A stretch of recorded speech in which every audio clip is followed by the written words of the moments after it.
Hello students, welcome to chemistry classes. कैसे हैं आप? आई होप आप सब बहुत अच्छे होंगे। हमने 12th क्लास की केमिस्ट्री का पहला चैप्टर सॉल्यूशन को स्टार्ट किया था, जिसमें हम उसका पहला topic what is solution and types of solutions को कवर कर चुके हैं। अगर आपने मेरी पिछली वीडियो नहीं देखी है तो पिछली वीडियो को देख लेना, और अगर आपको मेरी वीडियो अच्छी लगे तो उसे लाइक करें, शेयर करें, मेरे चैनल को सब्सक्राइब कर ले और बेल आइकन को प्रेस कर ले ताकि आपको आगे आने वाली सारी वीडियोस का नोटिफिकेशन मिलता रहे। तो आज हम करेंगे सॉल्यूशन चैप्टर का टॉपिक 2। तो चलिए स्टूडेंट्स करते हैं हमारा topic number 2, which is expressing concentration of the solution. इसमें हम सॉल्यूशन की कंसंट्रेशन को एक्सप्रेस करेंगे। सॉल्यूशन की कंसंट्रेशन को एक्सप्रेस करने के 2 वेज होते हैं। One is qualitatively and second one is quantitatively. इनको हम एक एक करके पढ़ेंगे। सबसे पहले हमें पता होना चाहिए कंसंट्रेशन ऑफ सॉल्यूशन क्या होता है। कंसंट्रेशन ऑफ सॉल्यूशन डिपेंड करता है अमाउंट ऑफ सोल्यूट पे, कितना अमाउंट ऑफ सोल्यूट डिजोल्व है नॉन अमाउंट ऑफ सॉल्वेंट में। जितना सोल्यूट डिजोल्व होगा फिक्स अमाउंट ऑफ सॉल्वेंट में, उसकी कंसंट्रेशन उतनी ही ज्यादा होगी। तो चलिए पढ़ते हैं हमारा पहला method, which is qualitatively. Qualitatively concentration को कैसे एक्सप्रेस किया जाता है? क्वालिटेटिवली हम उसको 2 पार्ट्स में डिवाइड करते हैं। One is dilute solution and second is concentrated solution. चलिए पढ़ते हैं क्या होते हैं डाइल्यूट सॉल्यूशन और कंसंट्रेटेड सॉल्यूशन। डाइल्यूट सॉल्यूशंस क्या होते हैं? डाइल्यूट सॉल्यूशंस कौन से होते हैं? Solution that has small quantity of solute compare to solvent. अगर सॉल्यूशन में सोल्यूट की जो क्वांटिटी है वो स्मॉल है एज कंपेयर टू सॉल्वेंट, मतलब सॉल्वेंट ज़्यादा है और सोल्यूट क्या है? कम है। ठीक है, अगर सॉल्वेंट ज़्यादा है और सोल्यूट इस सॉल्वेंट के कंपैरिजन में बहुत ही कम है सोल्यूट की क्वांटिटी, तो उन सॉल्यूशंस को कहते हैं डाइल्यूट सॉल्यूशन। फॉर एग्जाम्पल, जैसे आपने क्या किया, A pinch of salt is added to a bucket of water. आपने एक चुटकी नमक एक बाल्टी पानी के अंदर डिसॉल्व कर दिया, तो जो आपने सोल्यूट लिया है, सोल्यूट आपका क्या है? सॉल्ट, वो बहुत ही कम है ना। सॉल्वेंट बकेट ऑफ वाटर, इस सॉल्वेंट के कंपैरिजन में pinch of salt, bucket of water बहुत ज़्यादा होता है और जो पिंच ऑफ सॉल्ट है वो बहुत कम है। तो जो amount of solute is very less than the amount of solvent. ठीक है, और कंसंट्रेटेड सॉल्यूशंस क्या होते हैं? जिनमें जो सोल्यूट है उसकी क्वांटिटी ज़्यादा होगी कंपेयर टू सॉल्वेंट। इसमें सोल्यूट ज़्यादा होगा कंपेयर टू सॉल्वेंट। जैसे आपने क्या किया, बहुत ही ज़्यादा शुगर ऐड कर दिया अ ग्लास ऑफ वाटर, या फिर बहुत ही ज़्यादा नमक डाल दिया 1 ग्लास पानी के अंदर, तो वो क्या है? इसमें सोल्यूट ज़्यादा हो गया ना। Amount of solute is greater than amount of solvent. दोनों को कंपेयर करें, अगर सोल्यूट की कंसंट्रेशन ज़्यादा है तो उन सॉल्यूशन को बोलते हैं कंसंट्रेटेड सॉल्यूशन। जैसे भाई तुमने क्या किया, बहुत ही ज़्यादा अमाउंट में शुगर या फिर सॉल्ट डिसोल्व कर लिया a glass of water, 1 glass पानी में बहुत ही ज़्यादा आप चीनी डाले जा रहे हो, तो वो क्या है? कंसंट्रेटेड सॉल्यूशन बनेगा। और डाइल्यूट सॉल्यूशंस क्या होते हैं? अगर आपने बहुत ज़्यादा सॉल्वेंट के अंदर, बहुत ज़्यादा पानी के अंदर थोड़ा सा 1 चम्मच या फिर अ पिंच ऑफ सॉल्ट और sugar is added to a bucket of water. ठीक है, आई थिंक आप समझ गए होंगे दोनों ही डाइल्यूट सॉल्यूशंस और कंसंट्रेटेड सॉल्यूशंस। डाइल्यूट सॉल्यूशन जिसमें सोल्यूट का अमाउंट बहुत ही कम होता है as compare to solvent. Concentrated solutions क्या होते हैं? जिनमें सोल्यूट का अमाउंट बहुत ज़्यादा होता है एज कंपेयर टू सॉल्वेंट। दोनों का एग्जाम्पल मैंने बता दिया। अगर आप 1 चुटकी नमक या चीनी डाल रहे हो 1 बाल्टी पानी के अंदर, तो वो कौन सा सॉल्यूशन बनेगा? Dilute solution.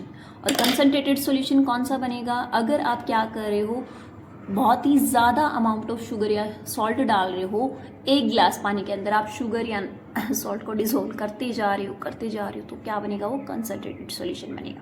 तो ये था हमारा पहला मेथड जिसमें आप कंसंट्रेशन ऑफ सॉल्यूशन को एक्सप्रेस करते हो क्वालिटेटिवली। सेकेंड है क्वांटिटेटिवली, आप कैसे एक्सप्रेस करते हो कंसंट्रेशन ऑफ सॉल्यूशन को। तो चलिए पढ़ते हैं हमारा टॉपिक कंसंट्रेशन ऑफ सॉल्यूशन को हम किस तरीके से क्वांटिटेटिवली मेजर करते हैं। तो चलिए हमारा देखते हैं दूसरा मेथड क्या है, concentration of solution express quantitatively. आप कंसंट्रेशन ऑफ सॉल्यूशन को एक्सप्रेस करोगे क्वांटिटेटिवली। क्वालिटेटिवली आपने 2 टाइप्स के सॉल्यूशन बताए, डाइल्यूट सॉल्यूशंस और कंसंट्रेटेड सॉल्यूशन। अब क्वांटिटेटिवली आप सॉल्यूशन को की कंसंट्रेशन को किस तरीके से एक्सप्रेस करेंगे ये पढ़ते हैं। तो क्वांटिटेटिवली आप सॉल्यूशन की कंसंट्रेशन को किस तरीके से एक्सप्रेस करेंगे, चलिए पढ़ते हैं उसका first part which is mass percentage. आप मास परसेंटेज में भी कंसंट्रेशन को एक्सप्रेस कर सकते हैं। मास परसेंटेज में कब एक्सप्रेस कर सकते हैं, जब आपका सोल्यूट और सॉल्वेंट दोनों ही क्या हो, सॉलिड हो या फिर दोनों ही लिक्विड हो, तो आप मास परसेंट में एक्सप्रेस कर सकते हो। अमाउंट ऑफ सब्सटेंस क्या होता है मास percent, amount of substance in gram present in 100 gram of solution. जो आपका सोल्यूट है कितने ग्राम प्रेजेंट है 100 ग्राम ऑफ सॉल्यूशन में, ठीक है, उसको क्या बोलते हैं, मास परसेंट। 100 ग्राम में क्यों, क्योंकि मास परसेंटेज है, परसेंटेज कितना होता है 100 का, तो 100 ग्राम में कितने ग्राम आपका सब्सटेंस, आपने 100 ग्राम सॉल्यूशन में कितने ग्राम सोल्यूट को ऐड किया है, वो क्या होता है मास परसेंट ऑफ द सॉल्यूशन। तो मास परसेंटेज कैसे निकालते हैं, मास percentage of component, mass of the component by total मास। उस कंपोनेंट का मास क्या है, टोटल मास क्या है, मल्टीप्लाई 100।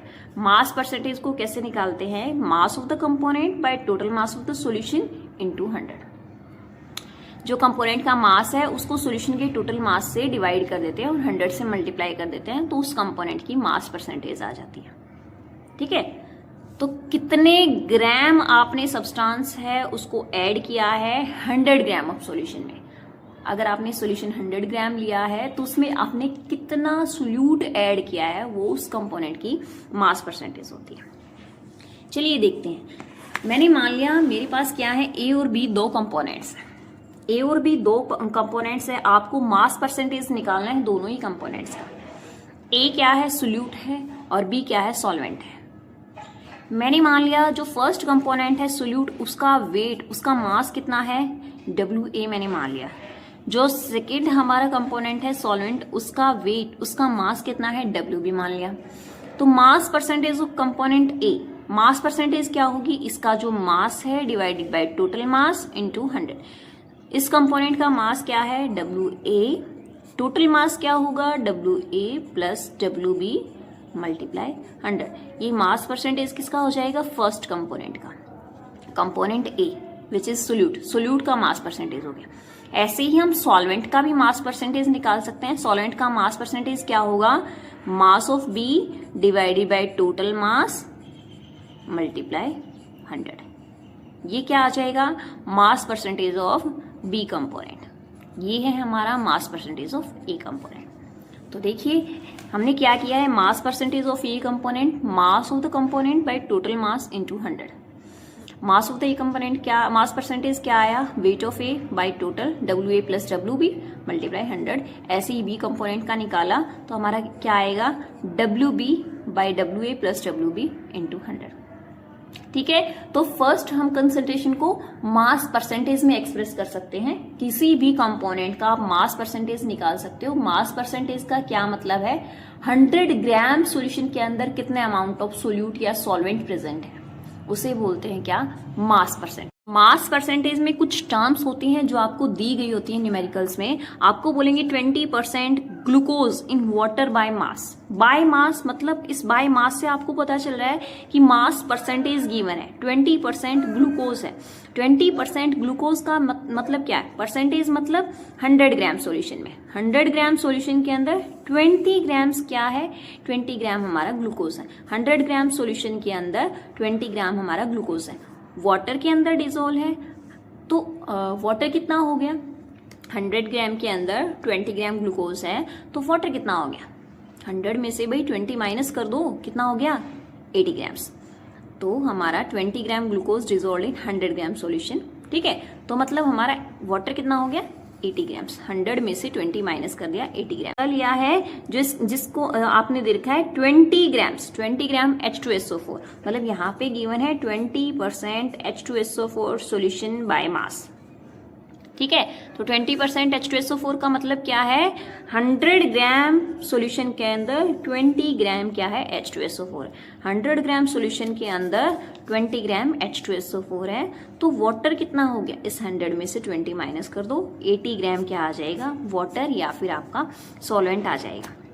ऐसे ही कॉमर्शियली आप यूज करते हो एक टर्म ब्लीचिंग। ब्लीचिंग एक्शन के लिए आप जो सोडियम हाइपोक्लोराइड यूज करते हो, कितना लिया जाता है, 3.62% बाय मास। 3.62% का क्या मतलब है, समझ गए होगे आप, सारे निकाल सकते हो। 3.62% मतलब क्या है कि 100 ग्राम सॉल्यूशन के अंदर 3.62 ग्राम क्या है, सोडियम हाइपोक्लोराइड है। तो सोडियम हाइपोक्लोराइड का मास कितना है, 3.62 ग्राम। सॉल्यूशन का मास कितना है, 100 ग्राम। तो हमारा सॉल्वेंट कितना हो गया, इस 100 में से 3.62 ग्राम माइनस करेंगे, 96.38 ग्राम्स। इतना हमारा क्या है, 96.38 ग्राम, ये हमारा क्या है, सॉल्वेंट प्रेजेंट है। तो अब आप समझ गए होंगे कि आपको मास परसेंटेज ऑफ कंपोनेंट कैसे निकालना है। और आपको अगर 20% या फिर 40% जो भी अगर आपको बाय मास दे रखा है तो आप उससे वेट निकाल सकते हो। सेकेंड हमारी कंसंट्रेशन टर्म है वॉल्यूम परसेंटेज। वॉल्यूम परसेंटेज कब निकालते हैं, जब आपकी दोनों ही सोल्यूट और सॉल्वेंट दोनों ही किस में होते हैं, दोनों लिक्विड में ही होते हैं, दोनों लिक्विड होंगे। Volume of liquid solute present in 100 ml of the solute. Percentage है ये भी 100 में होगा। वो वेट था, मास था, वो 100 ग्राम था। ये वॉल्यूम है, लिक्विड है तो किस में मेजर करेंगे हम, ml में। तो 100 ml के अंदर कितना हमारा सोल्यूट या फिर सॉल्वेंट प्रेजेंट है, वो क्या होता है, वॉल्यूम परसेंटेज। ठीक है, 100 ml या फिर 100 सेंटीमीटर क्यूब के अंदर कितना क्या है, सोल्यूट या सॉल्वेंट प्रेजेंट है, वो क्या होता है, वॉल्यूम परसेंटेज। ठीक है, समझ गए। तो आप क्या लिख सकते हो, volume percentage of both the components. तो चलिए लिखिए, volume percentage of solute and volume percentage of solvent. First component और सेकंड कंपोनेंट दोनों के लिए जल्दी से वॉल्यूम परसेंटेज लिखिए। तो जैसे हमने मास परसेंटेज किया था दोनों कंपोनेंट्स के लिए, वैसे ही वॉल्यूम परसेंटेज क्या होगा, volume of the component by total volume into 100। मैंने ऐसे ही ए और बी दो कंपोनेंट्स ले लिए, उनका वॉल्यूम मैंने ले लिया VA और VB। दोनों कंपोनेंट्स का वॉल्यूम, एक का VA है और दूसरे का क्या है, VB है। अब वॉल्यूम परसेंटेज निकालूंगी, तो वॉल्यूम परसेंटेज कैसे आएगा, वॉल्यूम ऑफ कंपोनेंट, अगर फर्स्ट कंपोनेंट की निकाल रही हूँ, volume of component first multiply 100 by total volume of the solution. तो volume of first component is VA, total volume is VA plus VB multiply 100। तो ये हो गया हमारा volume percentage of first component का वॉल्यूम परसेंटेज। ऐसे ही volume percentage of second component क्या हो जाएगा, ऊपर सेकंड कंपोनेंट की वॉल्यूम आ जाएगी, नीचे टोटल वॉल्यूम आएगा और मल्टीप्लाई 100। तो इस तरीके से आप क्या निकाल सकते हो, वॉल्यूम परसेंटेज। जैसे हमने मास परसेंटेज की कुछ टर्म्स की थी, उसी तरीके से हमारे पास वॉल्यूम परसेंटेज के भी कुछ सॉल्यूशंस होते हैं। जैसे 10% ethanol solution in water, 10% ethanol solution in water, solution in water, water के अंदर 10% इथेनॉल सॉल्यूशन इन वाटर। ठीक है, बाय वॉल्यूम लिखा होगा। इसका मतलब क्या है, आपको वॉल्यूम परसेंटेज दे रखी है, तो 100 ml सॉल्यूशन के अंदर क्या है, 10 ml इथेनॉल है। ठीक है, तो 10 ml ethanol dissolve in 100 ml solution. तो 10 ml अगर इथेनॉल है, 10 ml क्या है, इथेनॉल है। 100 वॉल्यूम ऑफ क्या है, वॉल्यूम ऑफ इथेनॉल 10 ml। ठीक है, और वॉल्यूम ऑफ सॉल्यूशन क्या है, 100 ml। तो आप वॉल्यूम ऑफ वाटर निकाल सकते हो ना, वॉल्यूम ऑफ वाटर क्या आएगा, 100 माइनस 10, तो 90 ml क्या है, वाटर। जब आप 90 ml वाटर के अंदर 10 ml इथेनॉल डालोगे तो आपका सॉल्यूशन की वॉल्यूम कितनी बनेगी, 100 ml बनेगी। ठीक है, आई थिंक आप सेकेंड कंसंट्रेशन टर्म भी समझ गए होंगे। तो चलिए जानते हैं हमारी थर्ड कंसंट्रेशन टर्म है mass by volume percentage. Mass by volume percentage क्या है, जो सोल्यूट है ना वो तो सॉलिड फॉर्म में है और डिजोल्व किस में किया जाएगा, लिक्विड फॉर्म में। ठीक है, तो मतलब मास of solute in grams dissolve in 100 ml of solution. 100 ml solution के अंदर सोल्यूट डिजोल्व करे ग्राम्स में। ठीक है, तो वो क्या होता है, मास बाय वॉल्यूम। मतलब सोल्यूट का तो आपको क्या लेना है, मास लेना है इन ग्राम्स, और जो सॉल्यूशन है वो किस में होगा, उसकी वॉल्यूम होगी वो लिक्विड फॉर्म में होगा। ठीक है, तो 100 ml के अंदर कितना अमाउंट ऑफ सोल्यूट डिसोल्व हुआ है वो क्या होता है, मास परसेंटेज। तो मास बाय वॉल्यूम का क्या मतलब है, ऊपर आप उस कंपोनेंट का मास लोगे, नीचे आप क्या लोगे, total volume of solution. Mass by volume है ना, तो ऊपर मास ऑफ द कंपोनेंट, नीचे total volume of the component multiply 100। मैंने मान लिया फर्स्ट कंपोनेंट है, आप उसका निकालोगे मास बाय वॉल्यूम, तो mass of component first by total volume VA plus VB into 100। ठीक है, आप ये जो टर्म है मास बाय वॉल्यूम परसेंटेज किस में यूज करते हो, जो मेडिसिन्स बनती हैं उनमें जो सोल्यूट होता है वो सॉलिड फॉर्म में होता है और जो आपका सॉल्वेंट होता है वो लिक्विड फॉर्म में होता है। तो आपका जो सॉल्यूशन है उसकी कंसंट्रेशन टर्म्स हैं उसको कैसे एक्सप्रेस करते हैं, मास बाय वॉल्यूम में। तो मास of the component by total volume into 100। तो मेडिसिन्स और फार्मेसी में इस टर्म को यूज किया जाता है कॉमनली। चलिए जानते हैं हमारी फोर्थ कंसंट्रेशन टर्म। तो चलिए कहते हैं हमारी fourth concentration term which is strength. Strength क्या होती है कि आपने 1 लीटर सॉल्यूशन के अंदर कितना सोल्यूट ऐड किया है, वो सॉल्यूशन की क्या है, स्ट्रेंथ है। तो स्ट्रेंथ में क्या होगा, mass of the solute by volume of the solution. 1 litre के अंदर आपने कितना सोल्यूट ऐड किया है, तो मास of the solute by volume of the solution in litre. तो लीटर या फिर डेसीमीटर क्यूब में इसको लिखा जाता है। ठीक है, ये होती है स्ट्रेंथ ऑफ द सॉल्यूशन। हमारी नेक्स्ट कंसंट्रेशन टर्म है क्या, मोलैरिटी। मोलैरिटी जैसे नाम से पता चल रहा है, मोलैरिटी, मोलर, कितने number of moles of solute dissolve हैं per litre of the solution. 1 litre solution में कितने number of moles of solute,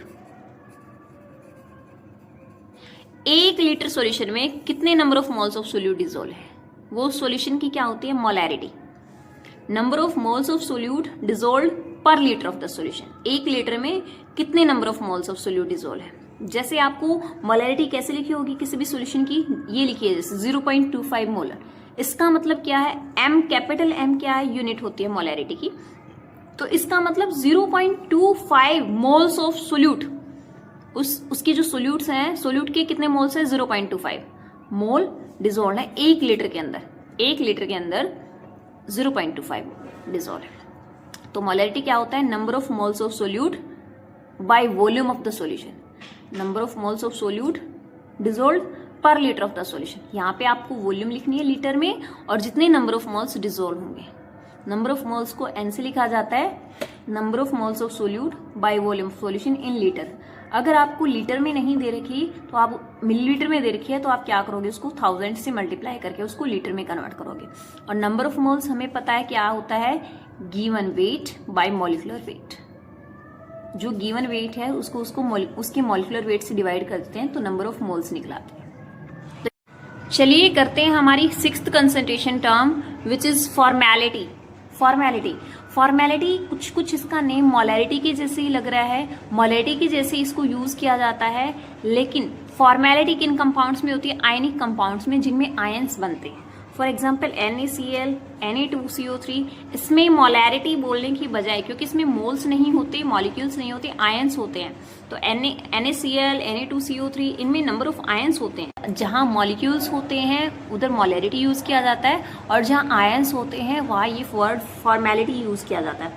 तो इस number of moles of solute था उसमें, इसमें क्या है, number of gram formula mass of solute dissolve per litre of the solution. कितने ग्राम फॉर्मूला मास डिसोल्व है पर litre of the 1 litre solution के अंदर। ठीक है, फॉर्मूला मास कैसे निकलता है, ग्राम फॉर्मूला मास ना, तो फॉर्मूला मास कैसे निकलता है, जितने भी एटम्स प्रेजेंट होंगे। जैसे NaCl मैंने लिया था, NaCl का फॉर्मूला मास कैसे निकलेगा, Na का एटॉमिक मास प्लस Cl का एटॉमिक मास, Na का एटॉमिक मास प्लस Cl का एटॉमिक मास अगर आप ऐड कर दोगे तो आपके पास NaCl का फॉर्मूला मास आ जाएगा। ठीक है, तो इस तरीके से आप क्या करोगे, फॉर्मूला मास। तो फॉर्मेलिटी क्या होगी, number of gram formula mass of solute per litre of the solution. 1 litre के अंदर कितने ग्राम फॉर्मूला मास डिसोल्व है, ये क्या होता है, फॉर्मेलिटी, और इसको कैपिटल F से लिखा जाता है। मोलैरिटी को कैपिटल M से लिखा जाता है, जो मॉलिक्यूल्स के लिए यूज होती है। आयनिक कंपाउंड्स के लिए हम मोलैरिटी ना यूज करके फॉर्मेलिटी का यूज करते हैं। इसमें होंगे ग्राम formula mass per litre of the solution. हमारी नेक्स्ट कंसंट्रेशन टर्म है नॉर्मेलिटी। क्या होता है normality? Normality number of gram equivalent. अब यहाँ पे सोल्यूट के number of gram equivalent of the solute dissolved per litre of the solution. 1 litre solution के अंदर कितने ग्राम इक्विवेलेंट सोल्यूट डिसॉल्व है। अब ग्राम इक्विवेलेंट क्या होता है? ग्राम इक्विवेलेंट होता है given mass by equivalent weight. जो गिवन मास है उसको उसके इक्विवेलेंट वेट से डिवाइड कर देते हैं। अब इक्विवेलेंट वेट कैसे निकलता है? इक्विवेलेंट वेट को क्या करते हैं, जो उसका मॉलिक्यूलर वेट होता है उससे उसके एन फैक्टर से डिवाइड कर दो तो आपका क्या आ जाएगा? इक्विवेलेंट वेट आ जाएगा। एक एन फैक्टर कैसे निकालते हैं? एसिड के लिए जो number of H positive ion जो देता है, जैसे भाई HCl है, HCl number of H positive ion कितनी देता है? H positive plus Cl negative. तो एक H पॉजिटिव दिया है तो इसका एन फैक्टर क्या है? 1 है। H2SO4 का आप लोगे तो कितने H पॉजिटिव देता है? 2H positive plus SO4 2 negative. 2H positive तो इसका एन फैक्टर की वैल्यू क्या है? 2 है। ऐसे ही बेस में जितने नंबर ऑफ OH नेगेटिव देता है वो उसकी क्या होता है? एन फैक्टर होता है। जैसे NaOH है, क्या देगा हमें? Na पॉजिटिव और OH नेगेटिव, तो एक OH है ना, तो इसका एन फैक्टर क्या है? इनकी वैल्यू क्या है? 1। ऐसे ही सॉल्ट में क्या होता है? जितने number of ions H positive या OH नेगेटिव जितने भी आयंस हमें मिलते हैं वो क्या होता है? उसका एन फैक्टर होता है। चलिए एक बारी हम H2SO4 ये एग्जाम्पल लेके करते हैं। H2SO4 का मॉलिक्यूलर वेट जब हम निकालते हैं वो क्या आता है? 98 आता है। जब आप यहाँ से इसका मॉलिक्यूलर वेट निकालोगी 2 × 1 + 32 × 4 और ऑक्सीजन का कितना होता है? 16। तो 2 + 32 + 64, जब आप इन सब को ऐड करोगे तो क्या आएगा? 98। तो इसका मॉलिक्यूलर वेट है 98। एन फैक्टर कितने H पॉजिटिव देता है? 2, तो 2। इक्विवेलेंट वेट निकालेंगे, equivalent weight molecular weight by n factor, तो 98/2। इक्विवेलेंट वेट क्या आ जाएगा? 49 ग्राम्स। तो 49 ग्राम क्या आता है? Equivalent weight. इक्विवेलेंट वेट से जितना मास आपको गिवन है, इक्विवेलेंट वेट हमारा 49 आया है, उससे आप ग्राम इक्विवेलेंट निकालोगे और यहाँ से जो ग्राम इक्विवेलेंट आ रहा है उसको वॉल्यूम 1 लीटर वॉल्यूम से डिवाइड कर दोगे तो क्या आ जाएगा? नॉर्मेलिटी आ जाएगी H2SO4 की। ठीक है, समझ गए? देखो मोलैरिटी था number of moles of solute, कितने सोल्यूट के कितने मोल्स डिसॉल्व्ड हैं 1 लीटर वाटर के अंदर। यहाँ हमें क्या देखना है? कितने ग्राम equivalent of solute dissolved per litre of solution, कितने ग्राम इक्विवेलेंट डिसॉल्व है, उसके लिए ग्राम इक्विवेलेंट निकालना पड़ेगा। ग्राम इक्विवेलेंट निकालने के लिए आपको इक्विवेलेंट वेट निकालना पड़ेगा। इक्विवेलेंट वेट कैसे निकलता है? मॉलिक्यूलर वेट को उसके एन फैक्टर से डिवाइड करने से इक्विवेलेंट वेट निकलता है। और यहाँ पे इक्विवेलेंट वेट की वैल्यू पुट करके ग्राम इक्विवेलेंट आएंगे और यहाँ से आप नॉर्मेलिटी निकाल सकते हो। ठीक है, तो चलिए हम देखते हैं हमारी नेक्स्ट टर्म क्या है। हमारी नेक्स्ट कंसंट्रेशन टर्म है मोलैलिटी। कुछ नेम इसका मोलैरिटी से ही जैसा लग रहा है लेकिन इन दोनों में डिफरेंस है। उसको मोलैरिटी बोलते हैं, ये मोलैलिटी है। उसको कैपिटल M से एक्सप्रेस करते हैं, इसको स्मॉल m से एक्सप्रेस करना है। और ये क्या होता है? Number of moles of solute dissolved 1 kg of solvent. 1 kg of solvent, आपको सॉल्वेंट का 1 kg लेना है। 1 kg सॉल्वेंट के अंदर कितने सोल्यूट के नंबर ऑफ मोल्स डिसॉल्व्ड है? मोलैलिटी, ये वर्ड कुछ मोलैरिटी की जैसे ही लग रहा है लेकिन इसमें बहुत डिफरेंस है। क्या डिफरेंस है? वो मोलैरिटी का मतलब है कि 1 लीटर सॉल्यूशन के अंदर सोल्यूट के कितने नंबर ऑफ मोल्स डिसॉल्व्ड है 1 लीटर सॉल्यूशन के अंदर। मोलैलिटी का क्या मतलब है? 1 किलोग्राम सॉल्वेंट के अंदर सोल्यूट के कितने नंबर ऑफ मोल्स डिसॉल्व्ड है। 1 किलोग्राम सॉल्वेंट के अंदर सोल्यूट के कितने नंबर ऑफ मोल्स डिसॉल्व्ड हैं, वो सॉल्यूशन की क्या होती है? मोलैलिटी होती है। मोलैलिटी क्या है? Number of moles of solute dissolved per KG of solvent. 1 kg solvent के अंदर सोल्यूट के कितने नंबर ऑफ मोल्स हैं, वो क्या होती है? सॉल्यूशन की मोलैलिटी। जैसे भाई मैंने ये ले लिया एग्जांपल 1 मोल पर KG of solution of KCl। 1 मोल पर kg मतलब 1 मोल डिसॉल्व है 1 kg के अंदर। 1 mole of KCl dissolve in 1 kg of solvent. ठीक है, तो 1 मोल कितना हो जाएगा, 1 मोल KCl का हो जाएगा 74.5 ग्राम। 1 kg वाटर के अंदर 74.5 ग्राम KCl डिजोल्व है। हमारी नेक्स्ट कंसंट्रेशन टर्म है मोल फ्रैक्शन, जिसको स्मॉल x से हम रिप्रेजेंट करते हैं। क्या होता है, number of moles of component, उस कंपोनेंट के number of moles divided by total number of moles into 100। जैसे आपके पास दो कंपोनेंट्स हैं A और B, एक सॉल्वेंट है और दूसरा हमारा सोल्यूट है, इनकी नंबर ऑफ मोल्स क्या है Na और Nb। और अगर आपको मोल फ्रैक्शन निकालना है, मोल फ्रैक्शन निकालना है तो number of moles of the component, mole fraction of first component अगर मैं निकाल रही हूँ तो उस कंपोनेंट के नंबर ऑफ मोल्स उस कंपोनेंट, जैसे मैं मोल फ्रैक्शन निकाली हूँ फर्स्ट कंपोनेंट का, तो उस कंपोनेंट के number of moles of first A component divided by total number of moles, number of moles दोनों ही कंपोनेंट के नंबर ऑफ मोल्स मल्टीप्लाई 100। यहाँ से क्या निकल जाएगा, मोल फ्रैक्शन निकल जाएगा फर्स्ट कंपोनेंट का। अगर मैं मोल फ्रैक्शन निकालूंगी सेकंड कंपोनेंट का, तो number of moles of second component divided by total number of moles into 100। इस तरीके से हम क्या निकालते हैं, मोल फ्रैक्शन। मोल फ्रैक्शन क्या होता है, number of moles of component divided by total number of moles of the component, all the component, जितने भी total number of moles present है। अगर हमारे पास दो कंपोनेंट है तो दोनों के नंबर ऑफ मोल्स का सम। अगर हमारे पास 3 कंपोनेंट है तो यहाँ पे NC तीसरा कंपोनेंट और आ जाता है। अगर 4 है तो चौथा कंपोनेंट आ जाता है। तो जितने भी all the component, sum of total number of moles of all the component multiply 100। इस तरीके से हम क्या निकालते हैं, मोल फ्रैक्शन निकालते। तो चलिए जानते हैं हमारी नेक्स्ट टर्म क्या है। तो चलिए देखते हैं हमारी नेक्स्ट कंसंट्रेशन टर्म क्या है, पार्ट्स पर मिलियन। मतलब मिलियंथ पार्ट, सॉल्यूशन के मिलियंथ पार्ट के अंदर कितना सोल्यूट प्रेजेंट है। It is defined as the mass of solute present in 1 million parts by mass of solution. Solution के मिलियन पार्ट के अंदर कितना सोल्यूट का मास प्रेजेंट है, उसको क्या बोलते हैं, पार्ट्स पर मिलियन। ये पार्ट्स पर मिलियन ppm, ये जो टर्म है वो बहुत ही डाइल्यूट सॉल्यूशन के लिए यूज़ की जाती है, जिसमें जो सोल्यूट की क्वांटिटी है वो बहुत ही कम होती है और जो सॉल्वेंट होता है वो बहुत ही ज़्यादा होता है। तो मिलियंथ पार्ट के अंदर कितना अमाउंट ऑफ सोल्यूट प्रेजेंट है। ये जो टर्म है मेनली, जैसे भाई आपको सॉल्ट को बताना है, सॉल्ट की कंसंट्रेशन को एक्सप्रेस करना है, तो सी वाटर के अंदर कौन सा सॉल्ट कितना प्रेजेंट है तो हम ppm में बताते हैं। जो एयर है, एयर में जो गैसेस प्रेजेंट हैं उनकी कंसंट्रेशन को आपको एक्सप्रेस करना है तो आप ppm में बताते हो। ठीक है, तो इन टर्म्स जब सॉल्यूशन बहुत ही ज़्यादा डाइल्यूट होते हैं तो उनके लिए हम ppm वर्ड यूज़ करते हैं। तो आज हमने सारी कंसंट्रेशन टर्म्स को पढ़ लिया है। तो हमने कौन कौन सी कंसंट्रेशन टर्म्स आज पढ़ी हैं, mass percentage, volume percentage, mass by volume percentage, molarity, normality, molality, mole fraction, strength, और हमने क्या पढ़ा, पार्ट्स पर मिलियन, नॉर्मेलिटी। तो हमने टोटल 10 कंसंट्रेशन टर्म को आज पढ़ा है। तो हम क्वांटिटेटिवली 10 कंसंट्रेशन टर्म में सॉल्यूशन की 10 कंसंट्रेशन टर्म्स हैं जिनमें आप सॉल्यूशन को क्या कर सकते हो, एक्सप्रेस कर सकते हो। आई होप आप इस टॉपिक को बहुत अच्छे से समझ गए होंगे। तो चलिए हम हमारी नेक्स्ट वीडियो में मिलते हैं। Thank you, keep watching my videos.